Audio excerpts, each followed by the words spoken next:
तुर्पान में लंबे अरसे से हान, यारखोतो और ख्वेयू के साथ साथ रहते आए हैं। आज के उइगर खालिद ख्वेयू मूल के नहीं रहते। हेलो दोस्तों, नमस्कार। आपका हमारे यूट्यूब चैनल पर स्वागत है। आज है 14 जुलाई 2026। सुबह के 8:50 हो रहे हैं। ये देख रहे हैं आप, मौसम कितना साफ़ सुथरा है चारों तरफ। और दोस्तों देखिए, खेतों में किस तरह से हरियाली है।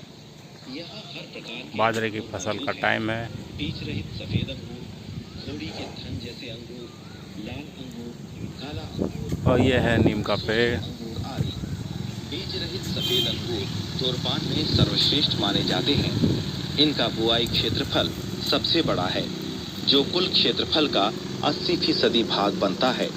दाने छोटे हैं, दूधिया रंग में हरा रंग मिला है और रस अधिक होता है। मीठा होने के साथ साथ वो थोड़ा बहुत खट्टा भी होता है। शक्कर की मात्रा 20 से 24% तक होती है। बीज न होने के कारण किशमिश बनाने के लिए ये अंगूर सबसे अच्छा माना जाता है। विश्व विख्यात शिनचांग किशमिश इसी अंगूर से बनते हैं।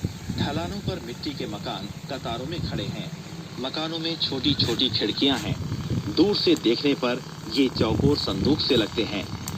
यही किशमिश बनाने के लिए अंगूर सुखाने के विशेष कमरे हैं। इस गृह में लटके ताज़ा अंगूर 30 दिन बाद खुद ब खुद हरे रंग वाले ताज़े और पारदर्शी किशमिश बन जाते हैं। अगर ताज़ा खाए जाएं तो मुझे घोड़ी के थन जैसे अंगूर ज़्यादा पसंद आए। उनका दाना बड़ा, रस मीठा और आकार घोड़ी के थन जैसा होता है। हर दाने की लंबाई 3 से 4 सेंटीमीटर और वजन 5 से 7 ग्राम के करीब होता है। 100 अंगूर केवल तुर्पान में पैदा होते हैं, जो दवा के काम आते हैं। 100 का मतलब उइगर भाषा में होता है छोटा। ये काली मिर्च के दाने के बराबर छोटा होता है। बैंगनी रंग वाला ये अंगूर सूख जाने के बाद खसरा और शिशु बुखार के इलाज में इस्तेमाल किया जाता है। मीनावर ने हमें बताया कि तुर्पान में अंगूर बगीचे का कुल क्षेत्रफल 3,330 हेक्टेयर से भी ज्यादा है। सालाना उत्पादन कोई 2 करोड़ 50 लाख किलोग्राम है। ये मात्रा रोपने के पहले के रिकॉर्ड उत्पादन की लगभग 6 गुनी है। इस कम्यून ने न सिर्फ अंगूर घाटी में अंगूर बगीचे के क्षेत्रफल को विस्तृत किया है, बल्कि अग्नि पर्वत के बाहर गोबी रेगिस्तान में नालियां खोदकर नए अंगूर बगीचों की भी स्थापना की है। हर साल यहाँ से भारी मात्रा में अंगूर और किशमिश का निर्यात किया जाता है। अंतर्राष्ट्रीय मंडियों में इन उत्पादों की खूब बिक्री होती है।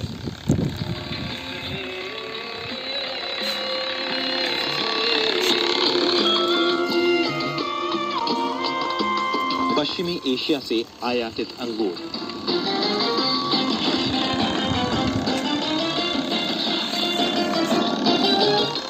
पहले अंगूर पश्चिमी एशिया और मिस्र के आसपास में पैदा होते थे, जो दुनिया की एक प्राचीन वनस्पति थे। रेशम मार्ग से होकर वे चीन पहुंचे। शीची नामक ग्रंथ में ये लिपिबद्ध है कि जब च्यांगछन विशेष दूत की हैसियत से पश्चिमी क्षेत्र में गए, तब वापस लौटते समय वे फरगाना, वर्तमान सोवियत संघ के फरगाना बेसिन के इर्द गिर्द के इलाके से अंगूर चीन के भीतरी क्षेत्रों में ले आए। वेइशु नामक प्राचीन ग्रंथ में ही तुर्पान में स्थित काओछांग राज्य में अंगूर शराब के उत्पादन का उल्लेख किया गया है। पश्चिमी हान राजवंश में राजधानी छांगान के राजमहल के प्रांगण में अंगूर की बेलें लगाई गई थीं।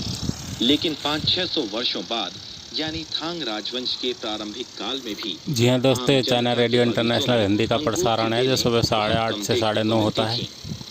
ये 17,650 किलोवाट्स पर चल रहा है। एक किताब में ऐसी कहानी लिपिबद्ध 16 मीटर बैंड, और इसके अलावा आप 15,350 किलोवाट्स पर 19 मीटर बैंड पर भी इसे सुन सकते हैं। उसने मेज पर पड़े अंगूर और को देखा। 25 मीटर बैंड पर ये देख सम्राट ने आश्चर्यचकित होकर कारण 11,640 किलोवाट्स पर आता है। मेरी माताजी बीमार हैं।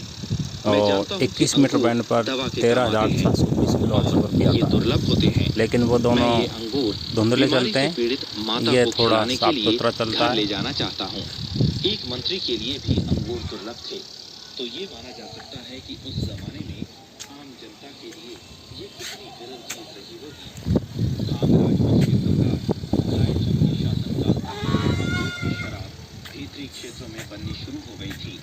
इससे पहले पश्चिमी क्षेत्र के विभिन्न देशों द्वारा नजराने के रूप में प्रदान किए गए पदार्थों में अक्सर अंगूर शराब शामिल हुआ करती थी। ज्यादातर लोग इसे नहीं जानते थे। थाईचुंग द्वारा भेजी गई फौज द्वारा शुई कुल के काओछांग राज्य को खत्म किया